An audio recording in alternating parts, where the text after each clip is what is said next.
Not only any actual misdemeanor, but any eccentricity, however small, any change of habits, any nervous mannerism that could possibly be the symptom of an inner struggle, is certain to be detected. He has no freedom of choice in any direction whatever. On the other hand, his actions are not regulated by law or by any clearly formulated code of behavior. In Oceania, there is no law. Thoughts and actions which, when detected, mean certain death are not formally forbidden, and the endless purges, arrests, tortures, imprisonments, and vaporizations are not inflicted as punishment for crimes which have actually been committed, but are merely the wiping out of persons who might perhaps commit a crime at some time in the future. A party member is required to have not only the right opinions, but the right instincts. Many of the beliefs and attitudes demanded of him are never plainly stated, and could not be stated without laying bare the contradictions inherent in Ingsoc.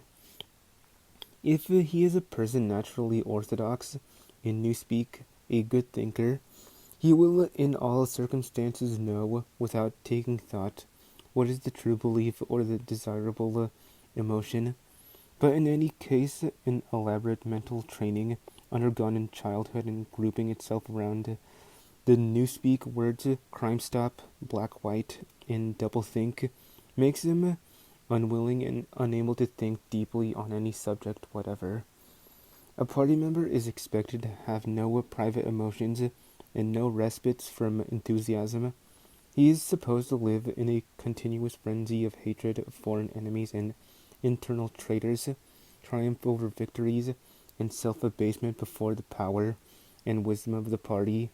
The discontents produced by his bare, unsatisfying life are deliberately turned outwards and dissipated by such devices as the 2 minutes hate and the speculations which might possibly induce a skeptical or rebellious attitude are killed in advance by his early acquired inner discipline. The first and simplest stage in the discipline which can be taught even to young children is called, in Newspeak, crime stop. Crime stop means the faculty of stopping short, as though by instinct, at the threshold of any dangerous thought. It provides the power of not grasping analogies, of failing to perceive logical errors, of misunderstanding the simplest arguments, if they are inimical to Ingsoc, and of being bored or repelled by any train of thought which is capable of leading in a heretical direction. Crime stop, in short, means protective stupidity, but stupidity is not enough. On the contrary, orthodoxy in the full sense demands control over one's own mental processes as complete as that of a contortionist over his body. Oceanic society rests ultimately on the belief that Big Brother is omnipotent and that the party is infallible. But since in reality Big Brother is not omnipotent and the party is not infallible, there is a need for an unwearying, moment-to-moment flexibility in the treatment of facts. The key word here is black-white. Like so many Newspeak words, this word has two mutually contradictory meanings. Applied to an opponent, it means the habit of impotently claiming that black is white, in contradiction of the plain facts. Applied to a party member, it means a loyal willingness to say that black is white when party discipline demands this. But it also means the ability to believe that black is white, and more, to know that black is white, and to forget that one has ever believed the contrary.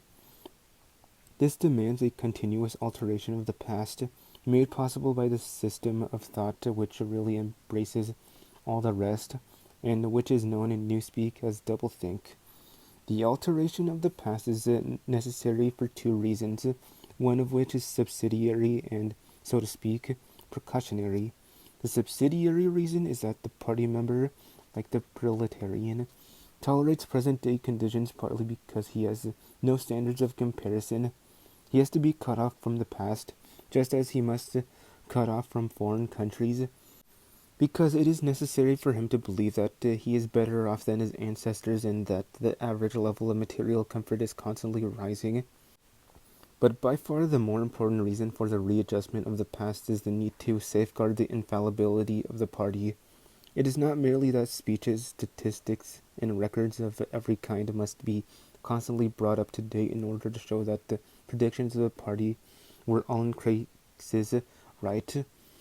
It is also that no change of doctrine or in a political alignment can ever be admitted, for to change one's mind or even one's policy is a confession of weakness.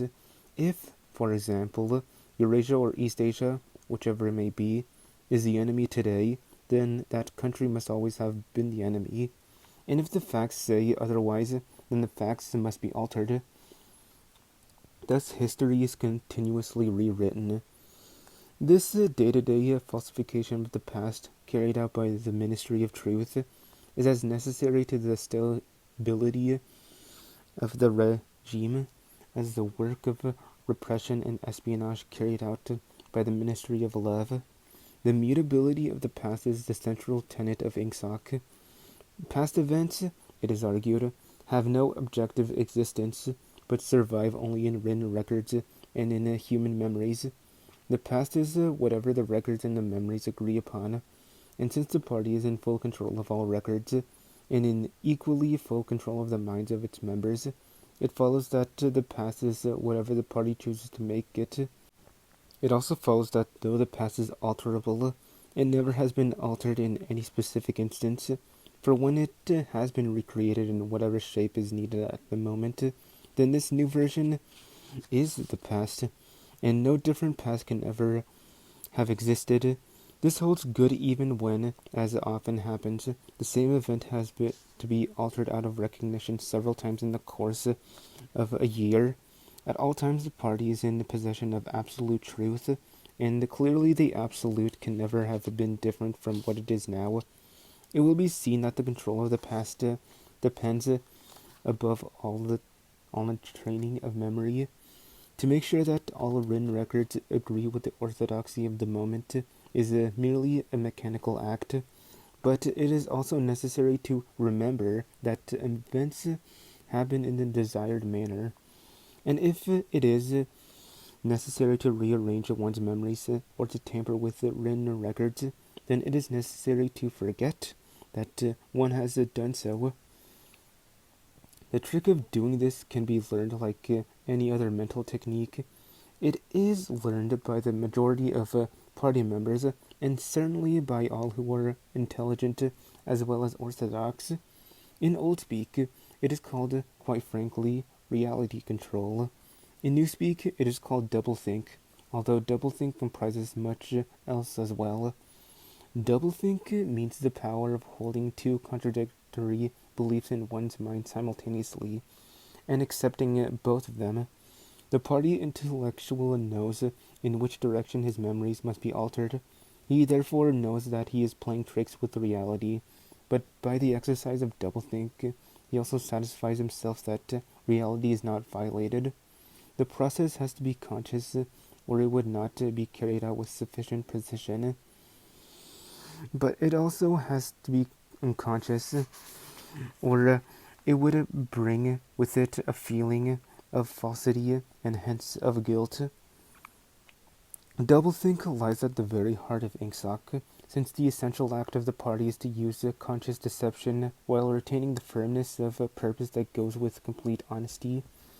To tell deliberate lies while genuinely believing in them, to forget any fact that has become inconvenient, and then, when it becomes necessary again, to draw it back from oblivion for just so long as it is needed, to deny the existence of objective reality and all the while to take account of the reality which no one denies.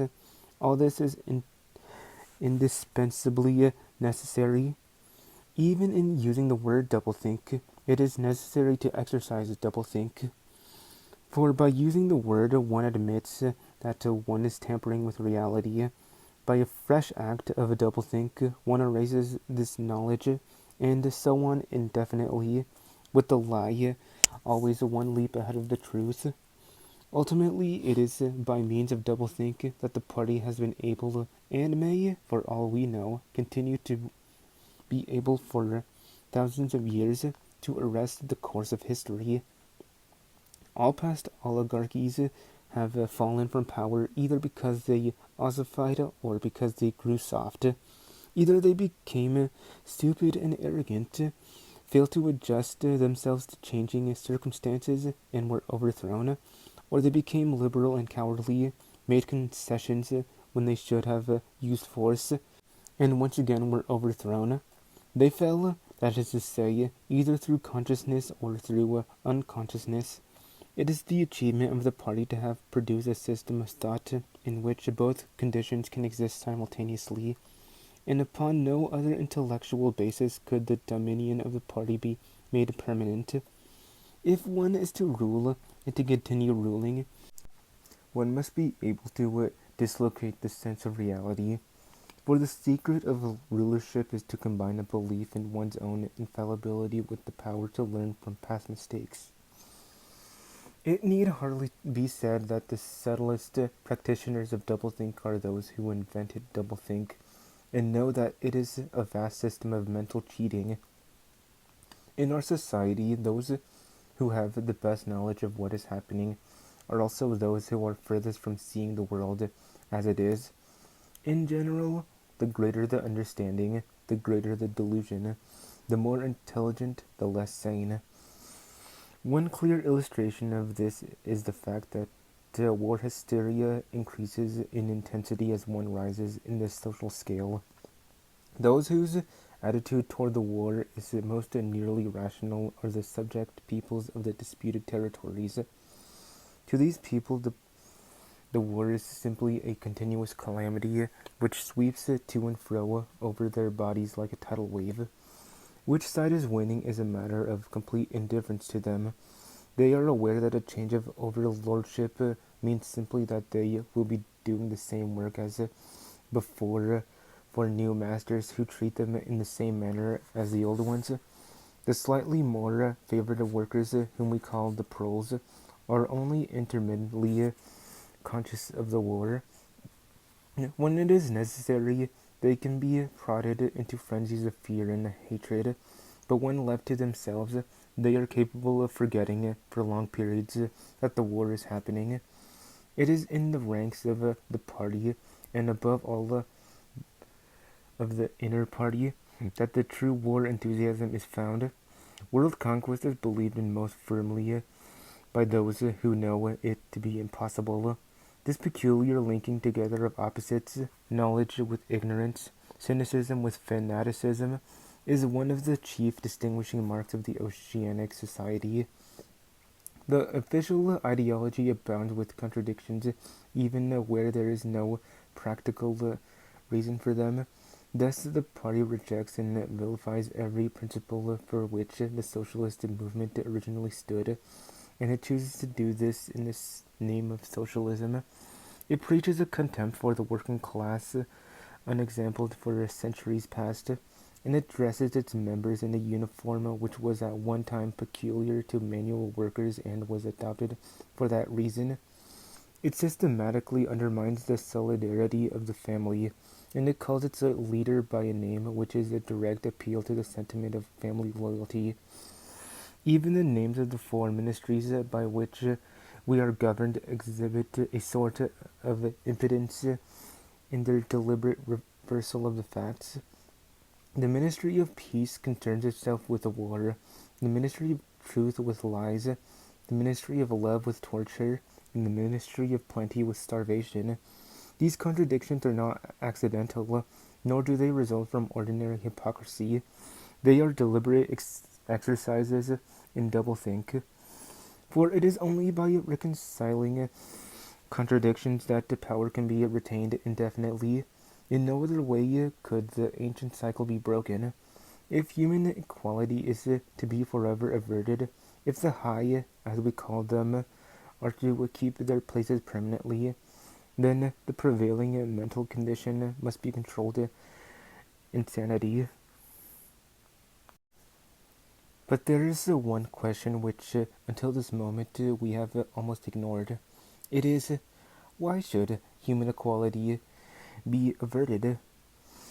Supposing that the mechanics of the process have been rightly described, what is the motive for this huge, accurately planned effort to freeze history at a particular moment of time? Here we reach the central secret. As we have seen, the mystique of the party, and above all of the inner party, depends upon doublethink. But deeper than this lies the original motive, the never-questioned instinct that first led to the seizure of power and brought doublethink, the thought police, continuous warfare, and all of the other necessary paraphernalia into existence afterwards. This motive really consists. Winston became aware of silence as one becomes aware of a new sound. It seemed to him that Julia had been very still for some time past. She was lying on her side, naked from the waist upwards, with her cheek pillowed on her hand, and one dark lock tumbling across her eyes. Her breast rose and fell slowly and regularly. "Julia?" No answer. "Julia, are you awake?" No answer. She was asleep. He shut the book, put it carefully on the floor, lay down and put the coverlet over both of them. He had still, he reflected, not learned the ultimate secret. He understood how. He did not understand why. Chapter 1, like Chapter 3, had not actually told him anything that he did not know. It had merely systematized the knowledge that he possessed already.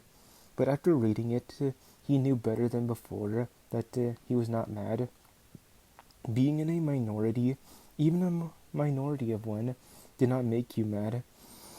There was truth and there was untruth. And if you clung to the truth, even against the whole world, you were not mad. A yellow beam from the sinking sun slanted in through the window and fell across the pillow. He shut his eyes. The sun on his face and the girl's smooth body touching his own gave him a strong, sleepy, confident feeling. He was safe. Everything was all right.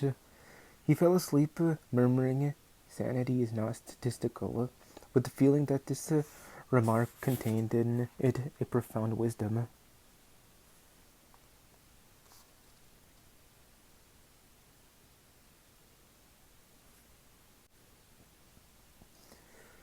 When he awoke, it was with the sensation of having slept for a long time, but a glance at the old-fashioned clock told him that it was only at 20:30. He lay dozing for a little while, then the usual deep-lunged singing struck up from the yard below. It was only an hopeless fancy. It passed like an April dye, but a look and a word and the dreams they stirred, and they have stolen my heart away. The drivelling song seemed to have kept its popularity. You still heard it all over the place. It had outlived the hate song. Julia woke at the sound, stretched herself luxuriously, and got out of bed. "I'm hungry," she said. "Let's make some more coffee." "Dang, the stove's gone out and the water's cold." She picked the stove up and shook it. "There's no oil in it." "We can get some from old Charrington, I expect. The funny thing is, I made sure it was full. I'm going to put my clothes on," she added. It seems to have got colder. Winston also got up and dressed himself. The indefatigable voice sang on. "Then sigh that time heals all things. Then sigh you can always forget. But the smiles and the tears across the years, they twist my heartstrings yet." As he fastened the belt of his overalls, he strolled across to the window. The sun must have gone down behind the houses. It was not shining into the yard any longer. The flagstones were wet as though they had been washed, and he had the feeling that the sky had been washed too. So fresh and pale was the blue between the chimney pots. Tirelessly the woman marched to and fro, corking and uncorking herself, singing and falling silent, and pegging out more diapers, and more and yet more. He wondered whether she took in washing for a living, or was merely the slave of 20 or 30 grandchildren. Julia had come across to his side. Together they gazed down with a sort of fascination at the sturdy figure below. As he looked at the woman in her characteristic attitude, her thick arms reaching up for the line, her powerful mare-like buttocks protruded, it struck him for the first time that she was beautiful. It had never before occurred to him that the body of a woman of 50, blown up to monstrous dimensions by childbearing, then hardened, roughened by work till it was coarse in the grain like an overripe turnip, could be beautiful. But it was so, and after all, he thought, why not? The solid, contourless body, like a block of granite, and the rasping red skin, bore the same relation to the body of a girl as the rose hip to the rose. Why should the fruit be held inferior to the flower? She's beautiful, he murmured. She's a meter across the hips, easily, said Julia. That is her style of beauty, said Winston. He held Julia's supple waist easily encircled by his arms. From the hip to the knee, her flank was against his. Out of their bodies no child would ever come. That was the one thing they could never do. Only by word of mouth, from mind to mind, they could press on the secret. The woman down there had no mind. She had only strong arms, a warm heart, and a fertile belly. She wondered how many children she had given birth to. It might easily be 15. She had had her momentary flowering, a year perhaps of wild rose beauty, and then she had suddenly swollen like a fertilized fruit, and grown hard and red and coarse. Then her life had been laundering, scrubbing, darning, cooking, sweeping, polishing, mending, scrubbing, laundering, first for children, then for grandchildren, over 30 unbroken years. At the end of it, she was still singing. The mystical reverence that he felt for her was somehow mixed up with the aspect of the pale, cloudless sky stretching away behind the chimney pots into interminable distances. It was curious to think that the sky was the same for everybody, in Eurasia or East Asia as well as here, and the people under the sky were also very much the same, everywhere, all over the world. Hundreds or thousands of millions of people just like this, people ignorant of one another's existence, held apart by walls of hatred and lies, and yet almost exactly the same, people who had never learned to think, but were storing up in their hearts and bellies and muscles the power that would one day overturn the world. If there was hope, it lay in the pearls. Without having read to the end of the book, he knew that that must be Goldstein's final message. The future belonged to the pearls, and could he be sure that when their time came, the world they constructed would not just be as alien to him, Winston Smith, as the world of the party? Yes, because at the least it would be a world of sanity. Where there is equality, there can be sanity. Sooner or later it would happen. Strength would change the consciousness. The pearls were immortal. You could not doubt it when you looked at that valiant figure in the yard. In the end their awakening would come, and until that happened, though it might be 1,000 years, they would stay alive against all the odds, like birds passing on from body to body the vitality which the party did not share and could not kill. "Do you remember," he said, "the thrush that sang to us that first day at the edge of the wood?" "He wasn't singing to us," said Julia. "He was singing to please himself. Not even that. He was just singing. The bird sang, the pearl sang. The party did not sing. All around the world, in London and New York, in Africa and Brazil, and in the mysterious, forbidden lands beyond the frontiers, in the streets of Paris and Berlin, in the villages of the endless Russian plain, in the bazaars of China and Japan, everywhere stood the same solid, unconquerable figure, made monstrous by work and childbearing, toiling from birth to death, and still singing. Out of those mighty loins, a race of conscious beings must one day come. You were the dead, theirs was the future, but you could share in that future if you kept alive the mind as they kept alive the body, and passed on the secret doctrine that 2 plus 2 make 4. We are the dead, he said. We are the dead, echoed Julia dutifully. You are the dead, said an iron voice behind them. They sprang apart. Winston's entrails seemed to have turned to ice. You could see the white all around the irises of Julia's eyes. Her face had turned a milky yellow.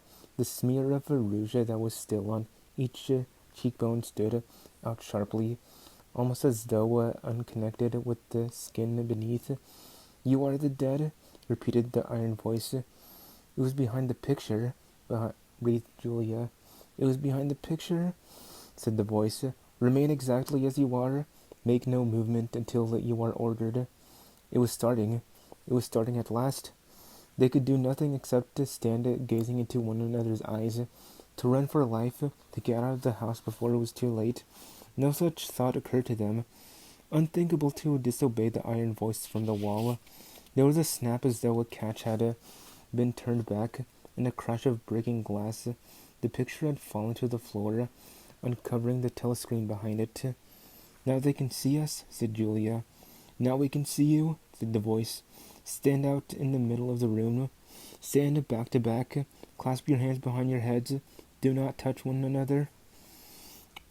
They were not touching, but it seemed to him that he could feel Julia's body shaking, or perhaps it was merely the shaking of his own.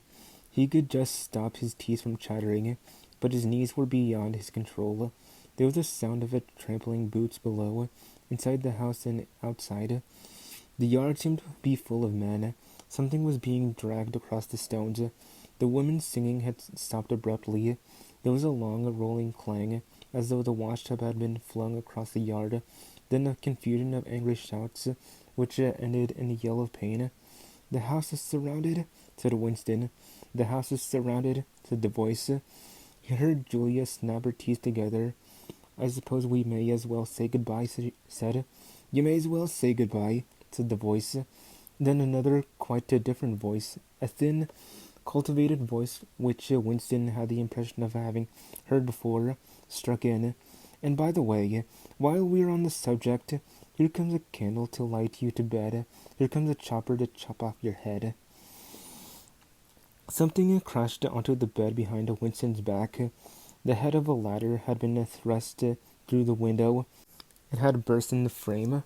Someone was climbing through the window. There was a stampede of boots up the stairs. The room was full of solid men in black uniforms, with iron-shod boots on their feet and truncheons in their hands.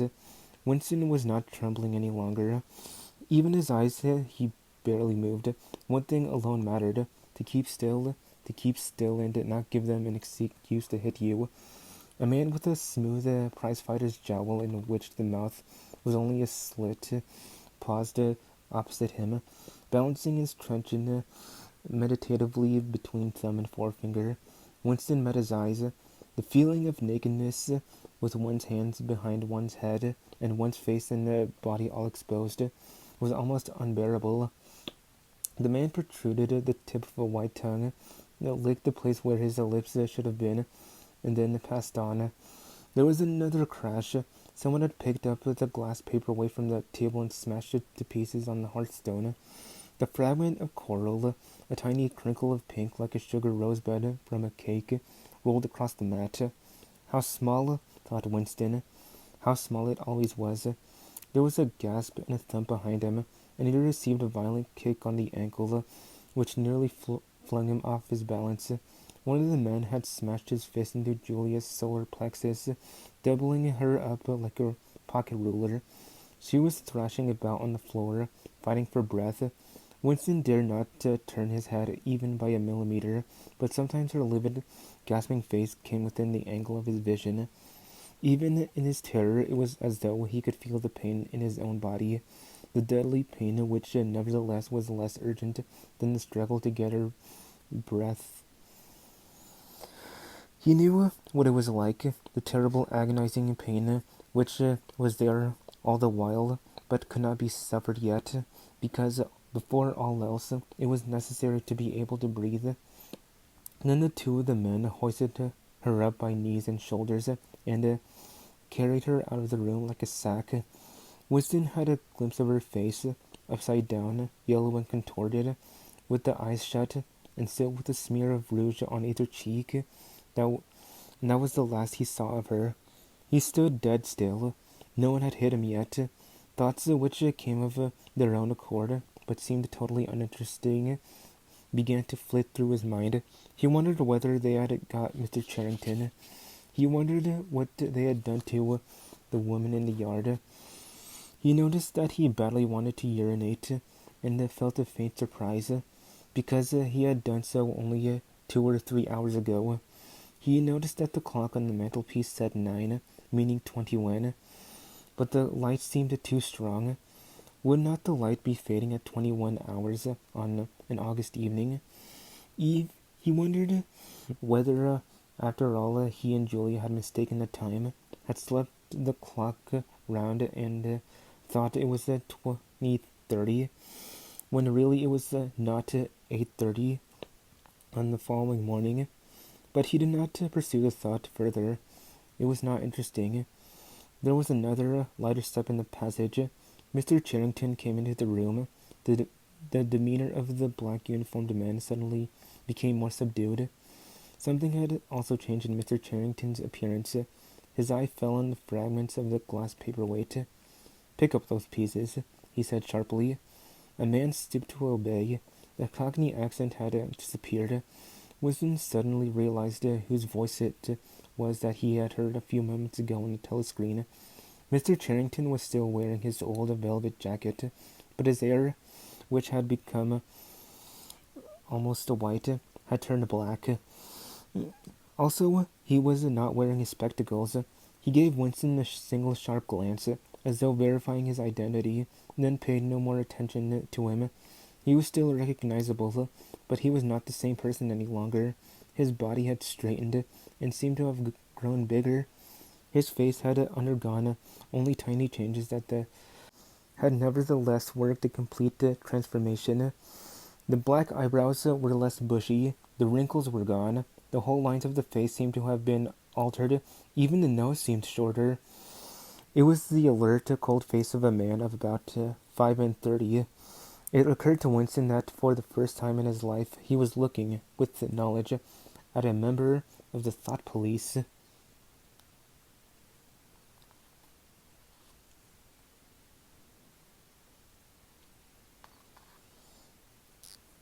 He did not know where he was. Presumably he was in the Ministry of Love, but there was no way of making certain. He was in a high-ceilinged, windowless cell with the walls of glittering white porcelain. Concealed lamps flooded it with cold light, and there was a low, steady humming sound which he supposed had something to do with the air supply. A bench, or shelf, had just wide enough to sit on ran around the wall, broken only by the door, and at the end opposite the door, a lavatory pan with no wooden seat. There were 4 telescreens, one in each wall. There was a dull aching in his belly. It had been there ever since they had bundled him into the closed van and driven him away. But he was also hungry, with a gnawing, unwholesome kind of hunger. It might be 24 hours since he had eaten. It might be 36. He still did not know, probably never would know, whether it had been morning or evening when they arrested him. Since he was arrested, he had not been fed. He sat as still as he could on the narrow bench, with his hands crossed on his knee. He had already learned to sit still. If you made unexpected movements, they yelled at you from the telescreen, but the craving for food was growing upon him. What he longed for above all was a piece of bread. He had an idea that there were a few breadcrumbs in the pocket of his overalls. It was even possible, he thought this because from time to time something seemed to tickle his leg, that there might be a sizable bit of crust there. In the end, the temptation to find out overcame his fear. He slipped a hand into his pocket. "Smith!" yelled a voice from the telescreen. 6079 Smith W. Hands out of pockets in the cells. He sat still again, his hands crossed on his knee. Before being brought here, he had been taken to another place which must have been an ordinary prison or a temporary lockup used by the patrols. He did not know how long he had been there. Some hours, at any rate. With no clocks and no daylight, it was hard to gauge the time. It was a noisy, evil-smelling place. They had put him into a cell similar to the one he was in now, but filthily dirty and at all times crowded by 10 or 15 people. The majority of them were common criminals, but there were a few political prisoners among them. He had sat silent against the wall, jostled by dirty bodies, too preoccupied by fear and the pain in his belly to take much interest in his surroundings, but still noticing the astonishing difference in demeanor between the party prisoners and the others. The party prisoners were always silent and terrified, but the ordinary criminals seemed to care nothing for anybody. They yelled insults at the guards, fought back fiercely when their belongings were impounded, wrote obscene words on the floor, ate smuggled food which they produced from mysterious hiding places in their clothes, and even shouted down the telescreen when it tried to restore order. On the other hand, some of them seemed to be on good terms with the guards, called them by nicknames, and tried to wheedle cigarettes through the spy hole in the door. The guards, too, treated the common criminals with a certain forbearance, even when they had to handle them roughly. There was much talk about the forced labor camps to which most of the prisoners expected to be sent. It was all right in the camps, he gathered, so long as you had good contacts and knew the ropes. There were bribery, favoritism, and racketeering of every kind. There were homosexuality and prostitution. There was even illicit alcohol distilled from potatoes. The positions of trust were given only to the common criminals, especially the gangsters and the murderers, who formed a sort of aristocracy. All the dirty jobs were done by the politicals. There was a constant come and go of prisoners of every description: drug peddlers, thieves, bandits, black marketeers, drunks, prostitutes. Some of the drunks were so violent that the other prisoners had to combine to suppress them. An enormous wreck of a woman, aged about 60, with the great tumbling breasts and the thick coils of white hair, which had come down in her struggles, was carried in, kicking and shouting, by 4 guards who had hold of her, one at each corner.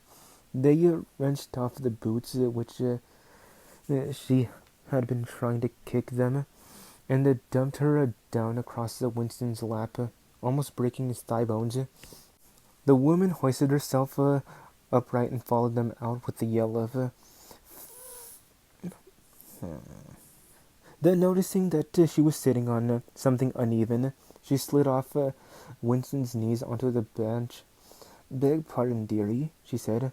"I wouldn't have sat on you, only put me here. They don't know how to treat a lady, do they?" She paused, patted her breast, and belched. "Pardon," she said. "I ain't meself quite."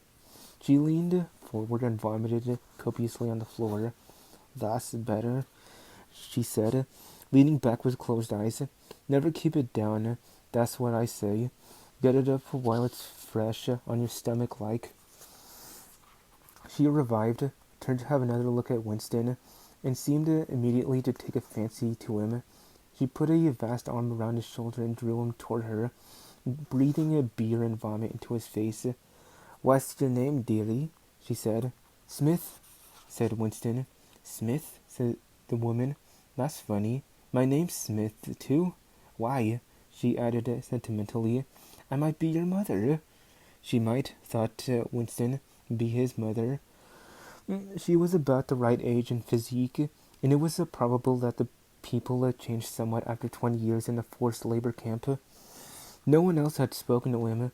To a surprising extent, the ordinary criminals ignored the party prisoners. The polits, they called them, with a sort of uninterested contempt. The party prisoners seemed terrified of speaking to anybody, and above all, of speaking to one another. Only once, when the two party members, both women, were pressed close together on the bench, he overheard amid the din of voices a few hurriedly whispered words, and in particular a reference to something called Room 101, which he did not understand. It might be 2 or 3 hours ago that they had brought him here. The dull pain in his belly never went away, but sometimes it grew better and sometimes worse, and his thoughts expanded or contracted accordingly. When it grew worse, he thought only of the pain itself, and of his desire for food. When it grew better, panic took hold of him. There were moments when he foresaw the things that would happen to him with such actuality that his heart galloped and his breath stopped.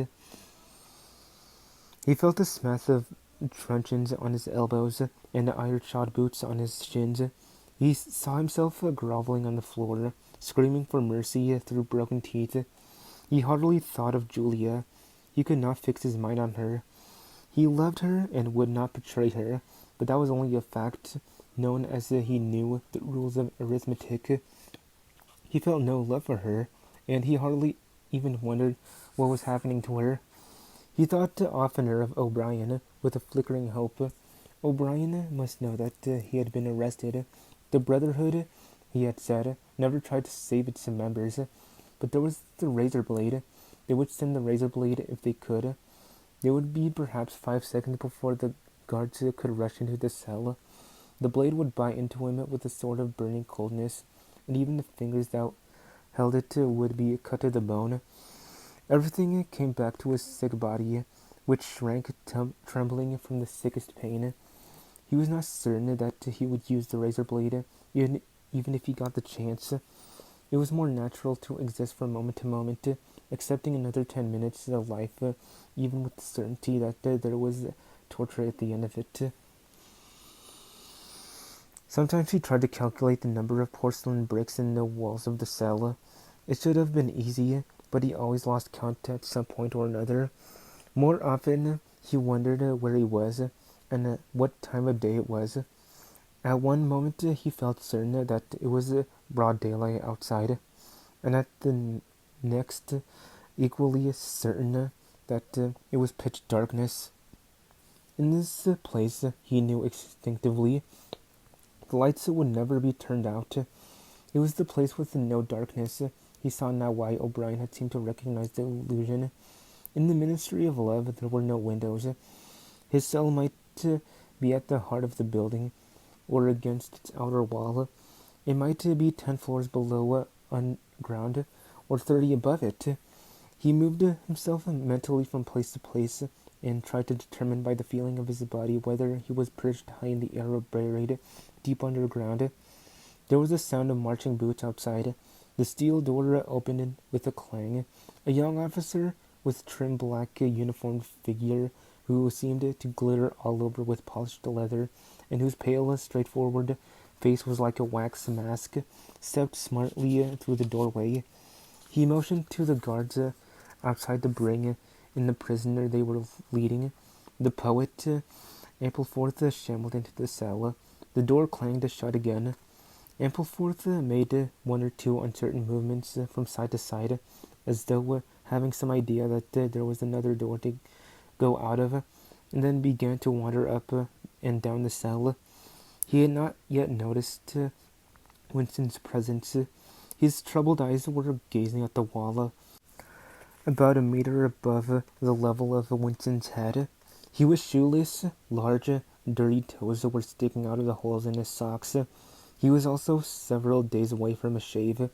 A scrubby beard covered his face to the cheekbones, giving him an air of ruffianism that went oddly with his large, weak frame and nervous movements. Winston roused himself a little from his lethargy. He must speak to Ampleforth and risk the yell from the telescreen. It was even conceivable that Ampleforth was the bearer of the razor blade. "Ampleforth," he said. There was no yell from the telescreen.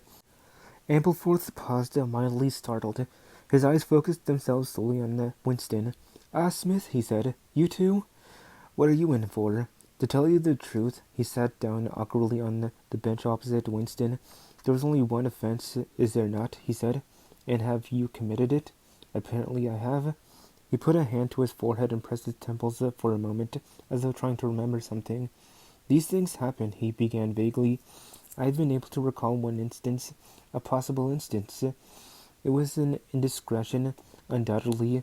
We were producing a definitive edition of the poems of Kipling. I allowed the word God to remain at the end of a line. I could not help it, he added almost indignantly, raising his face to look at Winston. It was impossible to change the line. The rhyme was rod. Do you realize that there are only 12 rhymes to rod in the entire language? For days I had racked my brains.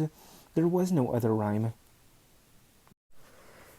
The expression on his face changed. The annoyance passed out of it, and for a moment he looked almost pleased. A sort of intellectual warmth, the joy of the pedant who has found out some useless fact, shone through the dirt and the scrubby hair. Has it ever occurred to you, he said, that the whole history of English poetry has been determined by the fact that the English language lacks rhymes? No, that particular thought had never occurred to Winston, nor in the circumstances did it strike him as very important or interesting. Do you know what time of day it is? He said. Ampleforth looked startled again. I had hardly thought about it. They arrested me? It could be 2 days ago, perhaps 3. His eyes flitted round the walls, as though the half expected to find a window somewhere. There is no difference between night and day in this place. I do not see how one can calculate the time. They talked desultorily for some minutes. Then, without apparent reason, a yell from the telescreen bade them be silent. Winston sat quietly, his hands crossed. Ampleforth, too large to sit in comfort on the narrow bench, fidgeted from side to side, clasping his lank hands first round one knee, then round the other. The telescreen barked at him to keep still. Time passed. 20 minutes, an hour. It was difficult to judge. Once more there was a sound of boots outside.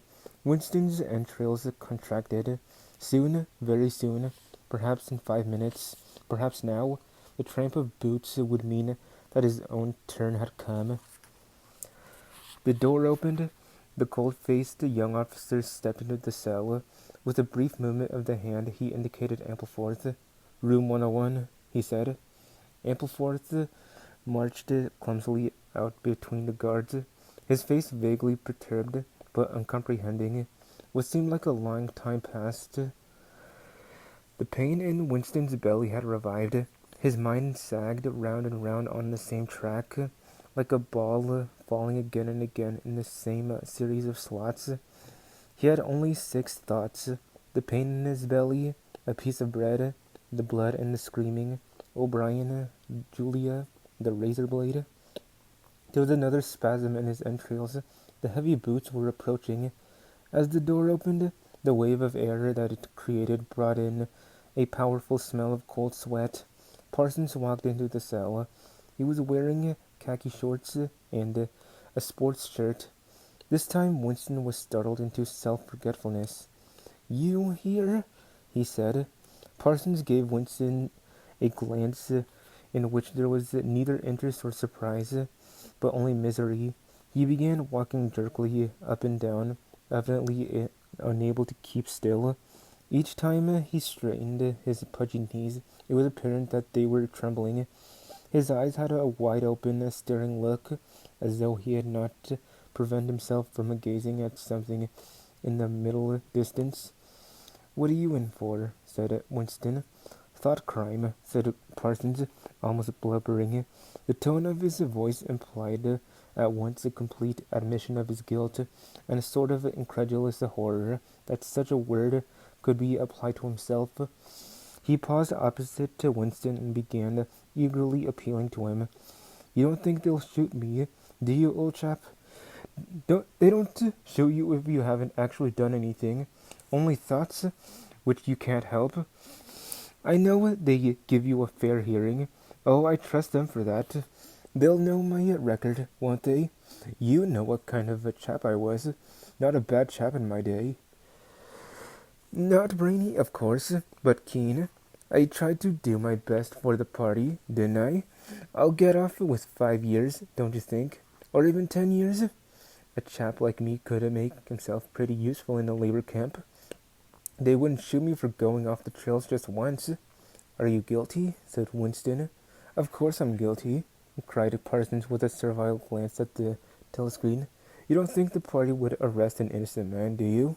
His frog-like face grew calmer, and even took on a slightly sanctimonious expression. Thought crime is a dreadful thing, old man, he said sententiously. It's insidious. It can get hold of you without your even knowing it. Do you know how it got hold of me? In my sleep? Yes, that's a fact. There I was, working away, trying to do my bit. Never knew I had any bad stuff in my mind at all. Then I started talking in my sleep. You know what they heard me saying? He sank his voice with someone who was obliged for medical reasons to utter an obscenity. Down with Big Brother? Yes, I said that. I said it over and over again, it seems. Between you and me, old man, I'm glad they got me before it went any further. Do you know what I'm going to say to them when I go up before the tribunal? Thank you, I'm going to say. Thank you for saving me before it was too late. Who denounced you? Said Winston. It was my little daughter, said Parsons with a sort of doleful pride. She listened at the keyhole, heard what I was saying, and nipped off to the patrols the very next day. Pretty smart for a of 7, eh?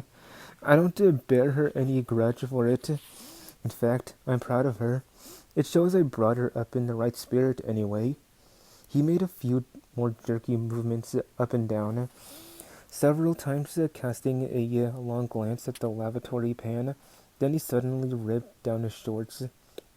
Excuse me, old man, he said. I can't help it. It's the waiting. He plumped his large posterior onto the lavatory pan. Winston covered his face with his hands. Smith! Yelled the voice from the telescreen. 7069 Smith W. Uncover your face. No faces covered in the cells. Winston uncovered his face. Parsons used the lavatory loudly and abundantly. It then turned out that the plug was defective, and the cell stank abominably for hours afterwards. Parsons was removed. More prisoners came and went mysteriously. One, a woman, who was consigned to room 101, and Winston noticed, seemed to shrivel and turn a different color when she heard the words. A time came when, if it had been a morning when he was brought here, it would be afternoon, or if it had been afternoon, then it would be midnight. There were 6 prisoners in the cell, men and women. All sat very still. Opposite Winston there sat a man with a chinless, toothy face exactly like that of some large, harmless rodent. His fat, mottled cheeks were so pouched at the bottom that it was difficult not to believe that he had little stores of food tucked away there. His pale gray eyes flitted timorously from face to face, and turned quickly away again when he caught anyone's eye. The door opened, and another prisoner was brought in whose appearance sent a momentary chill through Winston. He was a commonplace, mean-looking man who might have been an engineer or technician of some kind, but what was startling was the emaciation of his face. It was like a skull. Because of his thinness, the mouth and eyes looked disproportionately large, and the eyes seemed filled with a murderous, unappeasable hatred of somebody or something. The man sat down on the bench at a little distance from Winston. Winston did not look at him again, but the tormented, skull-like face was as vivid in his mind as though it had been straight in front of his eyes. Suddenly, he realized what was the matter. The man was dying of starvation. The same thought seemed to occur almost simultaneously to everyone in the cell. There was a very faint stirring all the way round the bench. The eyes of the chinless man kept flitting toward the skull-faced man. then turning guiltily away, then being dragged back by an irresistible attraction. Presently he began to fidget on his seat. At last he stood up, waddled clumsily across the cell, dug down into the pocket of his overalls, and with an abashed air held out a grimy piece of bread to the skull-faced man. There was a furious, deafening roar from the telescreen. The chinless man jumped in his tracks. The skull-faced man had quickly thrust his hands behind his back, as though demonstrating to all the world that he refused the gift. "Bumstead!" roared the voice. 2713 Bumstead J. Let fall that piece of bread. The chinless man dropped the piece of bread on the floor. "Remain standing where you are," said the voice. "Face the door. No, make no movement." The chinless man obeyed. His large pouchy cheeks were quivering uncontrollably. The door clanged open. As the young officer entered and stepped aside, there emerged from behind him a short, stumpy guard with enormous arms and shoulders. He took his stand opposite the chinless man, and then, at a signal from the officer, let free a frightful blow, with all the weight of his body behind it, full in the chinless man's mouth. The force of it seemed almost to knock him clear of the floor. His body was flung across the cell and fetched up against the base of the lavatory seat. For a moment he lay as though stunned, with dark blood oozing from his mouth and nose. A very faint whimpering or squeaking, which seemed unconscious, came out of him. Then he rolled over and raised himself unsteadily on hands and knees. Amid a stream of blood and saliva, the two halves of a dental plate fell out of his mouth. The prisoners sat very still, their hands crossed on their knees. The chinless man climbed back into his place. Down one side of his face the flesh was darkening. His mouth had swollen into a shapeless, cherry-colored mass with a black hole in the middle of it. From time to time a little blood dripped into the breast of his overalls. His grey eyes still flitted from face to face, more guiltily than ever, as though he were trying to discover how much the others despised him for his humiliation. The door opened. With a small gesture, the officer indicated the skull-faced man. "Room 101, he said. There was a gasp and a flurry at Winston's side. The man had actually flung himself on his knees on the floor, with his hands clasped together.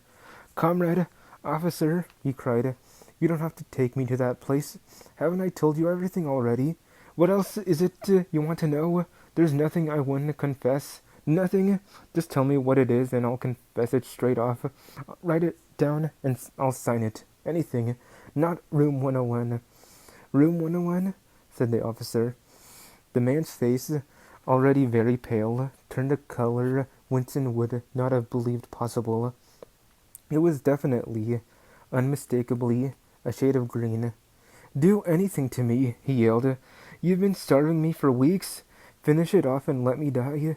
Shoot me, hang me, sentence me to 25 years. Is there somebody else you want me to give away? Just say who it is and I'll tell you anything you want. I don't care who it is or what you do to them. I've got a wife and 3 children. The biggest of them isn't 6 years old. You can take the whole lot of them and cut their throats in front of my eyes, and I'll stand by and watch it, but not to room 101. "Room 101? Said the officer. The man looked frantically around at the other prisoners, as though with some idea that he could put another victim in his own place. His eyes settled on the smashed face of the chinless man. He flung out a lean arm. "That's the one you want to be taking, not me," he shouted. "You didn't hear what he was saying after they bashed his face? Give me a chance and I'll tell you every word of it. He's the one that's against the party, not me." The guard stepped forward. The man's voice rose to a shriek. "You didn't hear him?" he repeated. "Something went wrong with the telescreen. He's the one you want. Take him, not me." The 2 sturdy guards had stooped to take him by the arms, but just at this moment he flung himself across the floor of the cell and grabbed one of the iron legs that supported the bench. He had set up a whirless howling like an animal. The guards took hold of him to wrench him loose, but he clung on with astonishing strength. For perhaps 20 seconds they were hauling at him. The prisoners sat quiet, their hands crossed on their knees, looking straight in front of them. The howling stopped. The man had no breath left for anything except hanging on. Then there was a different kind of cry. A kick from the guard's boot had broken the fingers of one of his hands. They dragged him to his feet. Room 101, said the officer. The man was led out, walking unsteadily, with head sunken, nursing his crushed hand, all the fight gone out of him. A long time passed. If it had been midnight when the skull-faced man was taken away, it was morning. If morning, it was afternoon. Winston was alone, and had been alone for hours. The pain of sitting on the narrow bench was such that often he got up and walked about, unreproved by the telescreen. The piece of bread still lay where the chinless man had dropped it. At the beginning, it needed a hard effort not to look at it, but presently hunger gave way to thirst. His mouth was sticky and evil-tasting. The humming sound and the unvarying white delight induced a sort of faintness, an empty feeling inside his head. He would get up because the ache in his bones was no longer bearable, and then would sit down again almost at once because he was too dizzy to make sure of staying on his feet. Whenever his physical sensations were a little under control, the terror returned. Sometimes with a fading hope he thought of O'Brien and the razor blade. It was thinkable that the razor blade might arrive concealed in his food, if he were ever fed. More dimly he thought of Julia. Somewhere or other she was suffering, perhaps far worse than he. She might be screaming with pain at this moment. He thought, if I could save Julia by doubling my own pain, would I do it? Yes, I would. But that was merely an intellectual decision, taken because he knew that he ought to take it. He did not feel it. In this place you could not feel anything, except pain and the foreknowledge of pain. Besides, was it possible, when you were actually suffering it, to wish for any reason whatever that your own pain should increase? But that question was not answerable yet. The booth were approaching again. The door opened. O'Brien came in. Winston started to his feet. The shock of the sight had driven all caution out of him. For the first time in many years, he forgot the presence of the telescreen. "They've got you too?" he cried. "They've got me a long time ago," said O'Brien with a mild, almost regretful irony. He stepped aside. From behind him there emerged a broad-chested guard with a long black truncheon in his hand. "You knew this, Winston," he said. "O'Brien, don't deceive yourself. You did know it. You have always known it." Yes, he saw now. He had always known it, but there was no time to think of that. All he had eyes for was the truncheon in the guard's hand. It might fall anywhere, on the crown, on the tip of the ear, on the upper arm, on the elbow. The elbow! He had slumped to his knees, almost paralyzed, clasping the stricken elbow with his other hand. Everything had exploded into yellow light. Inconceivable that one blow could cause such pain. The light cleared, and he could see the other two looking down at him. The guard was laughing at his contortions. One question at any rate was answered. Never, for any reason on earth, could you wish for an increase of pain.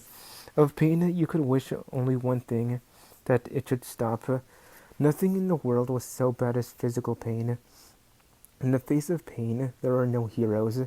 No heroes, he thought over and over as he writhed on the floor, clutching uselessly at his disabled left arm.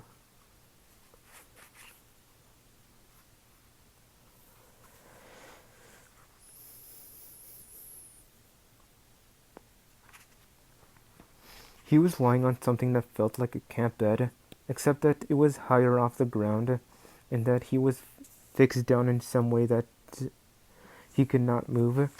Light that seemed stronger than usual was falling on his face. O'Brien was standing at his side, looking down at him intently. At the other side of him stood a man in a white coat, holding a hypodermic syringe.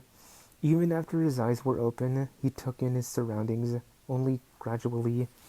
He had the impression of swimming up into this room for some quite different world, a sort of underwater world far beneath it. How long he had been down there he did not know. Since the moment when they arrested him, he had not seen darkness or daylight. Besides, his memories were not continuous.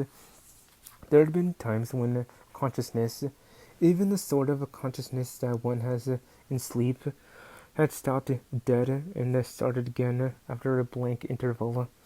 But whether the intervals were of days or weeks or only seconds, there was no way of knowing.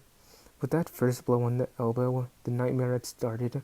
Later he was to realize that all that then happened was merely a preliminary, a routine interrogation to which nearly all prisoners were subjected.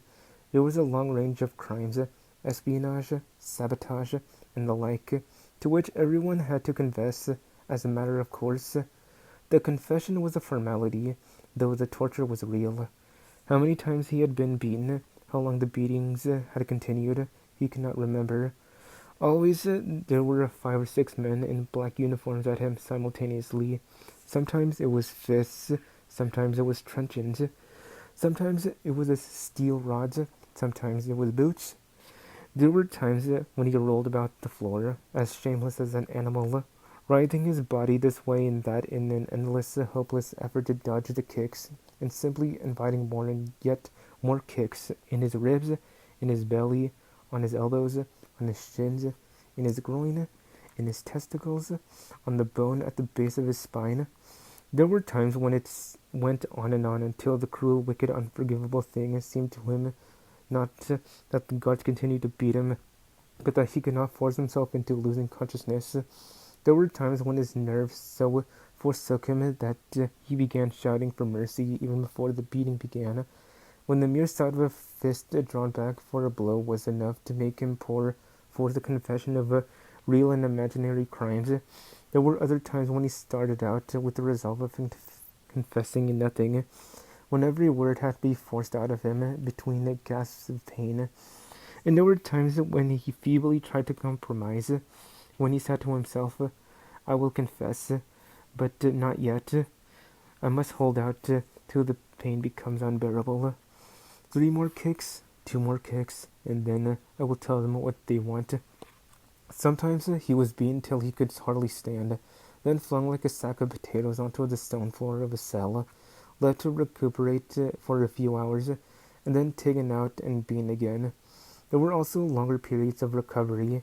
He remembered them dimly, because they were spent chiefly in sleep and stupor. He remembered a cell with a plank bed, a sort of a shelf sticking out from the wall, and a tin wash basin, and meals of hot soup and bread, and sometimes coffee.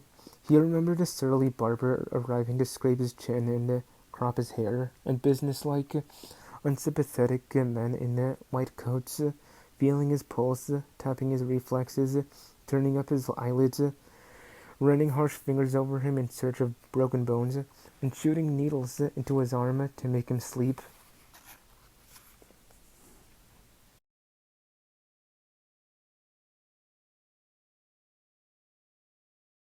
Has the dawn ever seen your eyes?